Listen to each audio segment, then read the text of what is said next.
Subscribe my channel and press the bell icon for more awesome videos.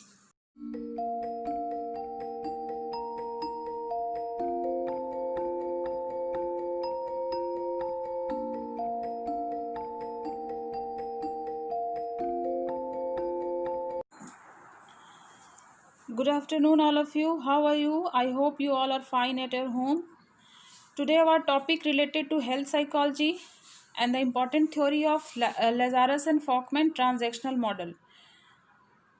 तो लेज़ारस and फॉकमैन का transactional model के आज हम लोग स्टडी करेंगे। तो इसमें जो है वो transactional model of stress and coping develop by Lazarus and Folkman.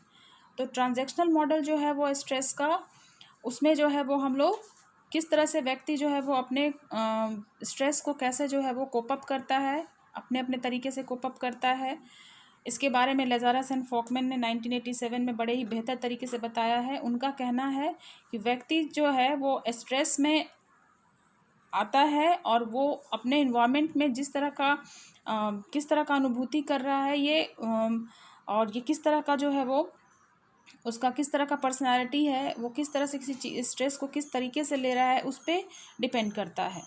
तो they explain coping as a phenomenon that involves both cognitive and behavioural response. और इस तरह से उन्होंने एक्सप्लेन करने का कोशिश किया है कि जो फेनोमेना है उसमें जो है वो हमारा कॉग्निटिव मतलब हमारा संज्ञानात्मक और बिहेवियरल रिस्पॉन्स दोनों ही जो है वो इन्वॉल्व होते हैं और उसी के हिसाब से हम अपने इसको मैनेज करते हैं, इंटरनल और एक्सटर्नल स्ट्रेसर और perceive to their personal resources. हमारे पास जो पर्सनल रिसोर्सेज होते हैं उसके द्वारा हम कैसे स्ट्रेसर से अपने आप को कैसे हम उससे लड़ते हैं, ये हमारे अपनी क्षमता और हमारे व्यक्तित्व पे आधारित होता है। The physical effects of stress on body and the immune system are only the picture of the influence of stress in daily life. Cognitive factors such as how an individual interprets a stressful event can affect the impact of stress. और व्यक्ति का जो immune system जो है वो सिर्फ influence नहीं होता है स्ट्रेस से, बल्कि उसका जो है वो उसका डेली लाइफ जो है स्ट्रेस से इन्फ्लुएंस होता है। और कॉग्निटिव फैक्टर्स जो होते हैं such as how an individual interprets, मतलब कि व्यक्ति जो है वो जो उसका संज्ञानात्मक फैक्टर होता है उससे वह रिलेटेड होता है और किस तरह से वो स्ट्रेस से कैसे वो स्ट्रेस को कैसे इंटरप्रेट करता है एक व्यक्ति, उसके ऊपर डिपेंड करता है। And affect the impact of stress, और कैसे जो है वो स्ट्रेस जो है वो कैसे उसको अफेक्ट करता है। और रिचर्ड लेज़ारस जो थे वो कॉग्निटिव साइकोलॉजिस्ट थे। उन्होंने जो है वो cognitive meditational theory of emotions की जो है वो व्याख्या जो है वो की है। In the way people think about and appraise a stressor, किस तरह से व्यक्ति मूल्यांकन करता है स्ट्रेसर का, is a major factor is how stressful that particular stressor become.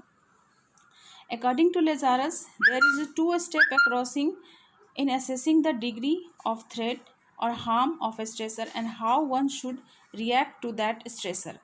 और इस तरह से लेज़ारस ने जो है वो दो तरह के स्टेप्स को जो है वो बताया है और इसके द्वारा उन्होंने कैसे जो है वो व्यक्ति स्ट्रेस को लेकर कैसे रिएक्ट करता है, कैसे जो है वो स्ट्रेसर जो है वो कैसे उसको हार्म करता है, कैसे उसको धमकी देता है, इसके बारे में जो है उन्होंने जो है वो बताया है। और the transactional model of stress and coping theory which emphasize appraisal to evaluate harm, threat and challenges which result in the process of coping with stressful events.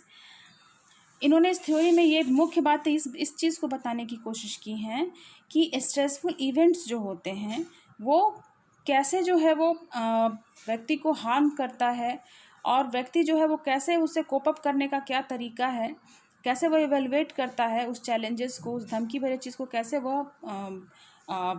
कैसे वह हैंडल करता है, कैसे उसे कोप अप करता है। ट्रांजैक्शन मतलब होता है इंटरैक्शन किससे, पर्सन एंड एनवायरनमेंट। एक पर्सन का इन्वायरमेंट में जो मिलने वाले जो आसपास की जो चीज़ें होती हैं वो व्यक्ति के ऊपर किस तरह से इंटरैक्ट करती हैं, कैसे व्यक्ति के ऊपर अपना प्रभाव छोड़ती हैं और व्यक्ति उस हार्म से बचने के लिए, उस चैलेंज से बचने के लिए व्यक्ति कौन कौन से तरीके अपनाता है। या तो बिहेवियरल तरीका अपनाएगा या अपने इमोशंस में परिवर्तन करता है। तो इस तरह से लेजारस ने इस चीज़ की व्याख्या की है। Stress result from an imbalance between demand and resources. स्ट्रेस जो है वो इम्बैलेंस करता है किस में, हमारा डिमांड, मतलब कि हम कुछ डिमांड कर रहे हैं और उस डिमांड के अनुसार यदि हमारा रिसोर्सेज नहीं होता है तो व्यक्ति को स्ट्रेस होता है। मतलब कि यदि कोई छात्र पढ़ाई नहीं करता है और डिमांड है परीक्षा का कि उसमें उसको बैठना है, तो क्योंकि वो पढ़ाई नहीं किया है तो इसलिए उसको स्ट्रेस होगा, क्योंकि उसका रिसोर्सेज वो पर्याप्त नहीं है उसको उस परीक्षा में उत्तीर्ण होने के लिए। उसी तरह अगर हमारे पास संसाधन उपलब्ध नहीं होते हैं और हमारे पास अगर किसी ज़रूरी चीज़ की हम ज़रूरी चीज़ को ये करने में, ज़रूरी चीज़ को बनाने में या करने में हम जो है वो रिसोर्सेज इकट्ठा नहीं कर पाते हैं अपने जीवन यापन करने के लिए, अपने आप को अलाइव रखने के लिए, तो हमारे अंदर स्ट्रेस उत्पन्न होगा। लेकिन जिसके पास रिसोर्सेज उपलब्ध हो जाते हैं उसको स्ट्रेस उसके बजाते उसको कम होगा। तो ये जो है वो व्यक्ति के ऊपर डिपेंड करता है। सारे लोगों की जो डिमांड है न तो वो एक जैसी होती, न तो रिसोर्सेज एक जैसे होते हैं, इसलिए स्ट्रेस भी सब व्यक्तियों में अलग अलग तरीके से होंगे। और व्यक्ति अपने रिसोर्स को किस तरीके से ढूंढ लेता है ये भी व्यक्ति के ऊपर डिपेंड करता है। So we became stress when demand pressure, मतलब कि इसलिए इसमें ये कहा गया है अकॉर्डिंग टू लेजारस कि डिमांड जो होता है वो क्या है, that demand is like a pressure exceeds our resource mean our ability to cope. और इस तरह से जो है डिमांड जो है वो किस तरह से जो है वो रिसोर्सेज के ऊपर अगर हावी होता है तो हमको जो है वो स्ट्रेस होता है। लेकिन यदि हमको रिसोर्सेज अगर हमको पर्याप्त मात्रा में मिलती हैं तो हम जो है वो स्ट्रेस से कोप अप करने में योग्यता हासिल कर लेते हैं। दस the interpretation of stressful event was more important than the event itself. इस तरह से ये चार्ट में तुम लोग देख रही हो कि सिचुएशन और इवेंट जो है ऊपर बना हुआ, सिचुएशन और इवेंट जो है वो आता है व्यक्ति के सामने, तो व्यक्ति दो तरह का चीज़ जो है वो उसमें मेन चीज़ें जो है वो दो तरह की चीज़ें उत्पन्न होती हैं। एक होती है हमारा परसीव, जब व्यक्ति दो तरह का अप्रेजल करता है, primary and secondary. Primary appraisal में व्यक्ति क्या करता है, जब उसको संसाधन मिला हुआ होता है तो उसको किसी भी तरह का स्ट्रेस जो है वो नहीं होगा। लेकिन जैसे ही वो जब देखेगा प्राइमरी मूल्यांकन के करने के बाद यदि उसके पास कोई संसाधन नहीं होगा तो सेकेंडरी अप्रेजल करेगा। तो सेकेंडरी अप्रेजल में देखेगा दूसरा जो मूल्यांकन करेगा तो उसमें व्यक्ति perception to the ability to cope with threat, तब उसमें देखेगा कि वो हाँ वो रिसोर्सेज है उसके पास, तो उसके पास पॉजिटिव स्ट्रेस होगा, उस चीज़ को प्राप्त करने के लिए पॉजिटिव स्ट्रेस होगा। लेकिन यदि परसेप्शन, यदि वो दो तरह से मूल्यांकन कर रहा है पर प्राइमरी एंड सेकेंडरी, तो सेकेंडरी अप्रेजल में यदि देख रहा है कि वो एनेबल है एनेबल है उस चीज़ को प्राप्त करने के लिए, रिसोर्स को प्राप्त करने के लिए, तो उसके पास नकारात्मक स्ट्रेस होगा। तो ये उसके ऊपर जो है वो डिपेंड करता है। तो प्राइमरी अप्रेजल क्या है, this is the first step in assessing stress which involves estimating the severity of stressor and classifying it as either threat of challenge or harm or loss that already occurred. If the stressor is appraised as a threat, negative emotion may arise in inhibit the person ability to cope with the threat. और secondary appraisal में the second step is assessing the stressor which involve estimating resources। जैसे कि पहले भी हम लोग chart में हम लोग देखे कि जो पहला स्टेप जो होता है जिसमें कि असेस करता है स्ट्रेस के बारे में, एस्टिमेट करता है स्ट्रेसर के बारे में, classify as either a threat और चैलेंज, वो उसको हार्म कर सकता है या नहीं, वो लॉस में जा रहा है या नहीं। तो if the stressor is appraised as a threat, अगर स्ट्रेसर अगर देखा जा रहा है कि अगर जो धमकी भर जो हमारा स्ट्रेसर है वो हमको थ्रेट और नेगेटिव इमोशंस दे रहा है, तो व्यक्ति के बीच जो है वो ability to cope with threat, उसके पास जो है वो योग्यता होगी थ्रेट से निकल जाने की। लेकिन वहीं दूसरी ओर सेकेंडरी अप्रेजल में देखेगा कि अगर स्ट्रेसर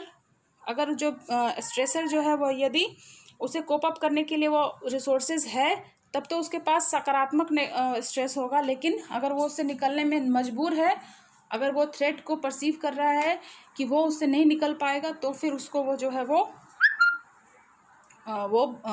मे बी उसको जो है वो स्ट्रेस, नकारात्मक स्ट्रेस हो सकता है। अब रिसोर्सेज क्या हो सकते हैं? रिसोर्सेज हो सकते हैं, सोशल सपोर्ट हो सकते हैं, मनी हो सकता है, टाइम हो सकता है, एनर्जी हो सकता है, ability to any number of potential resources हो सकता है, डिपेंडिंग ऑन थ्रेट, किस तरह का धमकी मिल रहा है, उससे रिलेटेड किस तरह का हमको सपोर्ट मिल रहा है, चाहे वो पैसे का सपोर्ट हो, चाहे वो हमारा मोरल सपोर्ट हो, चाहे वो हमारा एनर्जी हो या हमारा मनी हो, किसी भी तरह का संसाधन वो हो, अगर हमको सपोर्टिव हमको मिल रहा है तो हमको धमकी जो मिल रहा है स्ट्रेस से वो हमको कम होगा। और यदि हमको ऐसा नहीं मिल रहा तो हमको स्ट्रेस ज़्यादा होगा, हम स्ट्रेस दबाव के इसमें जो है वो हम आ जाएंगे, स्ट्रेस की गिरफ्त में हम चले आएंगे, जो कि हमारे शारीरिक, हमारे मानसिक, हमारे भावात्मक चीज़ को प्रभावित करता है। तो आज के लिए हम लोग इतना ही रहने देते हैं। नेक्स्ट क्लास में फिर हम लोग फॉर्टमैन एंड लेज़ारस के थ्योरी के साथ उपस्थित होंगे। तब तक के लिए thank you, take care of your self.